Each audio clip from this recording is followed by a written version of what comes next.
This is the finished space, and I couldn't be happier with it. It has what I think the youth would call immaculate vibes. Hello, thank you for stopping by. I'm so glad you're here, and I apologize for the weird angle I'm filming from, but today's video is all about cleaning and organizing a small, messy sewing space. And I'm trying to get the best view possible of the current chaos that is my sewing room. I have organized and reorganized this place, and I'm still not happy with the function of it. I even did a video about the organization process a few years ago where I bought some Ikea shelving and installed it and set up some desks. And that ended up just being way too cluttered and heavy for this small of space. So when I went back and redid it after that, I tried to open up as much room as possible. This room needs to serve a couple of different functions. Firstly, it needs to function as a sewing room, which means a desk of some sort with a functional sewing machine on it. That means a cutting/prep table, and that means some basic storage. It doesn't need to go overboard, but just enough storage for my notions and fabric. It currently fills those functions just fine, but it's when you start adding in the extra functions that things fall apart. In addition to just sewing, I also need to be able to film in here. I haven't filmed sewing videos for a while, partly because this place has been so crazy and disorganized. It's actually cleaned up right now from what it was. But one of the big struggles with filming in here is finding places to put the tripods and the lighting. Another function that this room has to fulfill is as an office. And that is where it is currently failing the hardest. I think you can see my desk setup right here, and it is tragic. Function number 4 that this room needs to fulfill is a quiet evening reading room for my partner. This is his condo. I moved in with him several years ago, and this was it. This is the only space I had to come into, and it was his office at the time, and he likes to come in here and sit quietly and read while I'm in the living room watching loud, obnoxious television, as I like to do. It is very difficult for you, the viewer, to fully appreciate this three-dimensional sewing room just using a couple of cameras. So what I'm going to do is try to take a video and spin around and see if that helps. You can see that cluttered corner with the camera in it. Got this set of French doors here that I have these big green velvet curtains on. I'm moving over to the sewing area. And man, what a cluttered mess that is. It gets really tight and overworked over there. I've got this extra sewing machine down there that I keep kicking because there's no space for it in my closet. I have all this clutter up here that I really like, but I have no good place to display it. So getting some extra shelves or some sort of display setup to put out some clutter, decor clutter would be nice. Then I have the dresser that is packed full of stuff with some stuff on top. You can sometimes see the back of that when I'm filming my random recipe videos. By the way, more random recipe videos coming. I got a prize wheel to help me select them. Then we come over to the love seat. Let's switch wide angle there for you to fully appreciate how much space that honker takes up. And then you come back around and you have this work table here that folds up nicely and slides right into that corner right there. So the work table is absolutely perfect. So let's jump right into the sort of changes I want to make. For the sewing room functionality, the work table stays the same. I'm happy with the cutting table I have. I like the way it folds up and slides into a neat little spot. It fits perfectly. That is an ideal situation. I couldn't ask for better for such a small space. So that is staying, and I can check that off my list. Moving over to this sewing/office desk, I think is one of the big opportunities for improvement with my current setup. I liked the sewing desk well enough when I first got it in my old sewing space. I bought it used, and I was looking for that hydraulic lift so I could use some of my vintage flatbed machines in it. I thought that was a really neat feature, and my original intention was like, oh, I'll push the sewing machine down and put a lid on it, and then I can type away up top. I'll have just an empty desk, not realizing that when the sewing machine is pushed down, it uses up all the knee space and there's no way to sit there. It's a good way to hide the machine, but it is not a good way to get much function out of that space when you're not using it. So I have decided to do away with this desk entirely and just switch to sewing on a normal flat desktop. For an office desk, I do want to get off of this little extension on the end of the sewing table and get a full length, larger desk space. That is absolutely doable. I have done so before. So I'm trying to figure out a way I can improve my sewing and office desk functionality while also sort of reducing the overall clutter and footprint of the furniture in this room. The solution I came up with before was to go upwards with shelving, and I still think that makes sense. I have 10-foot ceilings in here, so using some of the height of the room is a really good idea. The problem that I had with the shelving before is that it felt too heavy and oppressive above where I was sitting, like it was going to fall down on me. So I ended up taking all of those shelves down just because I couldn't sit in here comfortably with all of that on the wall. So what solution am I going to try this time? Well, I'm going back to Ikea and I'm going to buy a Varley shelving. This is a post system that uses tension rods between the ceiling and the floor, so nothing will be attached onto the wall, which is great. That'll feel more comfortable.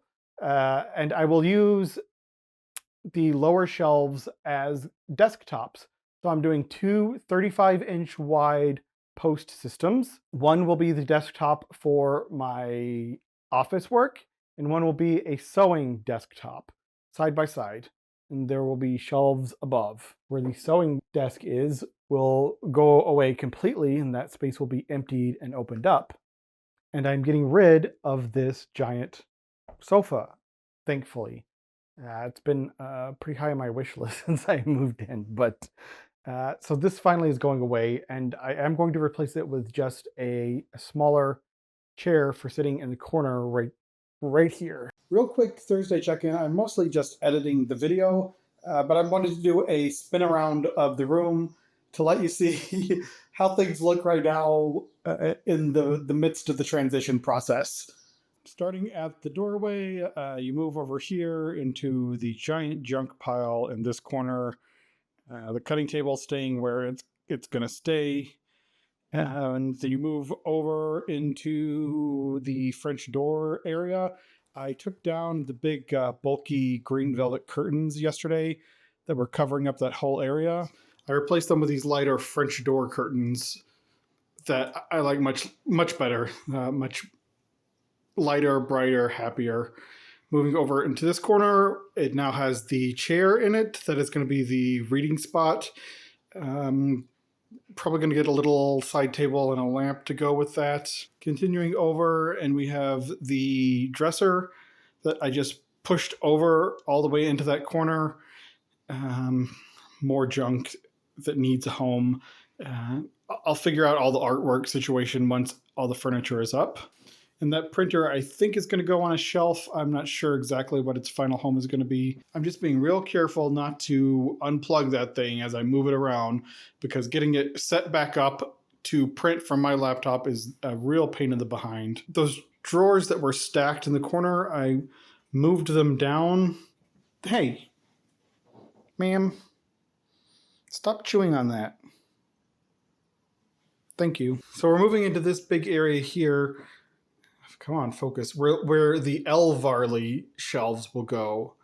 And I put those Alex drawers down below, thinking that might be where I put them permanently, but as I measure things out, it might not work out. We'll see how it goes. As things stand, I'm in pretty good shape to set everything up tomorrow once the L Varley system shows up, and it's going right there behind me. And then I will take all of the miscellaneous stuff floating around the room and give it a permanent home. That's probably going to be like half my Friday into my Saturday. But for now, I'm in good shape. I'm caught up on the editing.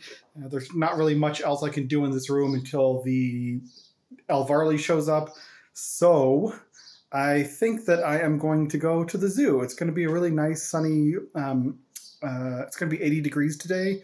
So I thought I'm going to go to the zoo. So that's what I'm going to do today.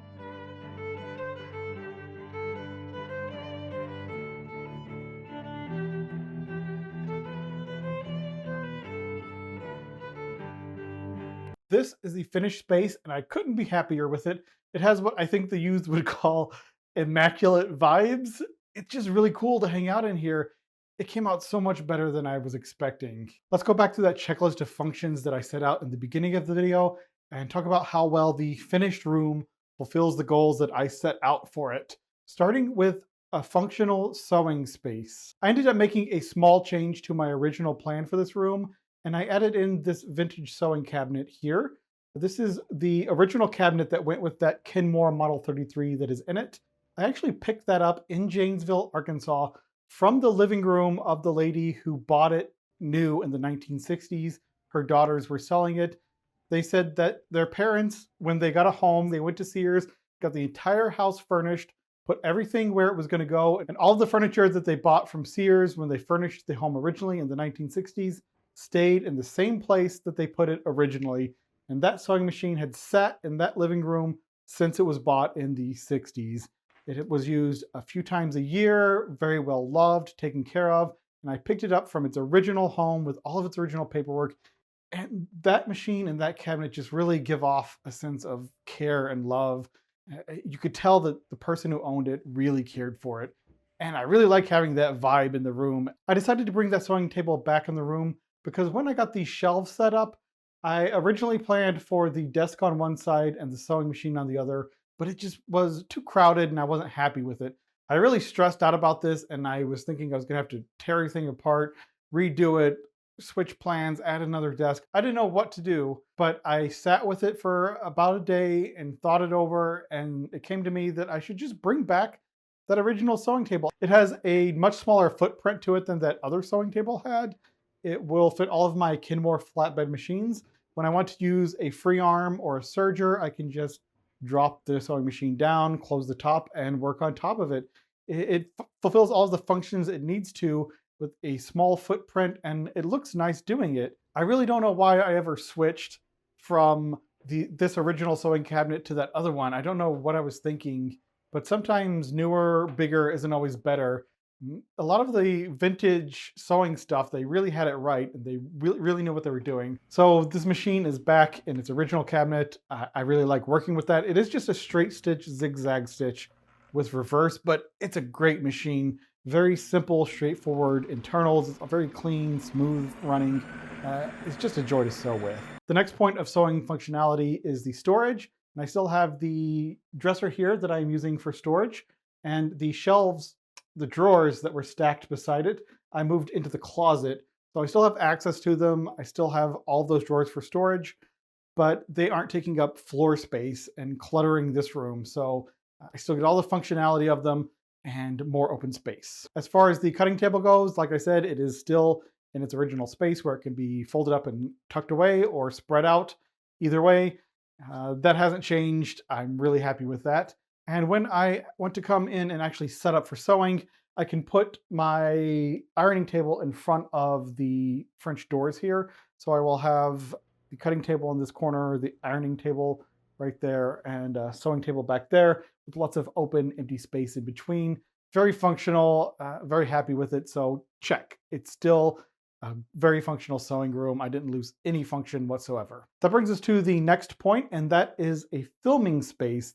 Is this still functional as a filming space? Absolutely. 2 thumbs up. I think it is doing a much better job of that. So much of filming has to do with getting the camera angles and the lighting correct. And I think I've opened up enough space in this room to where I can get better camera angles from every direction. And I have also made some lighting improvements that I hope will translate well to camera. I have added a light bar underneath the shelving here. I set that to like a candle color temperature, a nice warm orangey yellow color to complement the blue walls. I have a lamp behind me here that originally had a lampshade on it that I really didn't like. So I decided to put an Edison bulb in there, a nice warm yellow Edison bulb that just sort of looks cool. I don't know how well it translates to camera, but in person, I really like the way it looks. There are also just visually interesting things to look at all over the room, which I'm hoping translate well to camera as well. I think with this reorganization, I did a much better job of creating a room that looks good on video than I did several years ago. You can go back and watch that video if you're just really into sewing room reorganization videos, or if you want to compare the difference of a few years and see how things change over time. You don't have to watch the whole thing, but if you do go back and look at it, just give a few minutes of view time to it and maybe a thumbs up. That would be super helpful. That brings us to the next point of functionality and where I think I was failing the hardest, and that is as an office. I used the word tragic before, and I think that was exactly the correct word. I was on that little sad little flip out desk. I had my extra monitor stacked on some boxes of sewing machine attachments. Uh, it was rough. So this Ivarly shelving system works really well as a desk. I'm very happy with it. I have my laptop set up. I was able to get the monitor onto an arm attached to the shelf above it. So the monitor is actually sort of floating, not taking up any desk space at all. All in all, that's great. The second desk space to the left of my computer setup was originally going to be the sewing space, but it was just too crowded that way. So that's why I moved the sewing machine back there again. And I freed up the desk space and moved the printer over there. I don't think it's going to stay like that forever. I want to get one more shelf for the system and put it all the way down at the bottom. That way I can move the printer down to the bottom and set it on a lower shelf. I also have my serger just sitting on the floor underneath the printer right now, so I would be able to move that serger up onto a shelf for storage if I did that. With these extra shelves, I was able to get my cookbooks, sewing books, etc. up here on this thin shelf here. And then the next ones up are all decor and sewing machines. Let's talk about my experience with these Elvarly shelves in general and what my experience has been with it. If you were thinking about hacking the Elvarly system to make a desk, here are a couple of things that you might want to consider. First of all, the shelves can only go at set points along the posts. You can't put them at any height, and the height that the desktop ends up going is a little bit taller than you want for a desk. I had to overcome this by jacking my chair height up all the way and adding a thick padding on the seat, but it works all right. Another point to consider is that if you buy a preset package like I did, all of the shelves are going to come in the same depth. You want the deeper 20-inch for the desktop, that works out great, but you might consider buying a la carte and getting the narrower shelves for the higher levels. As far as the assembly and setup process, it is not complicated, but it is fussy.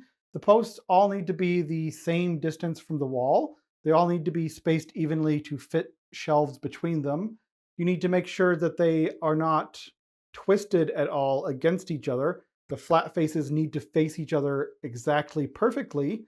And then with the height adjustments that you make, you have to make sure that the shelf holes don't get unaligned in this direction so that your shelves stay level.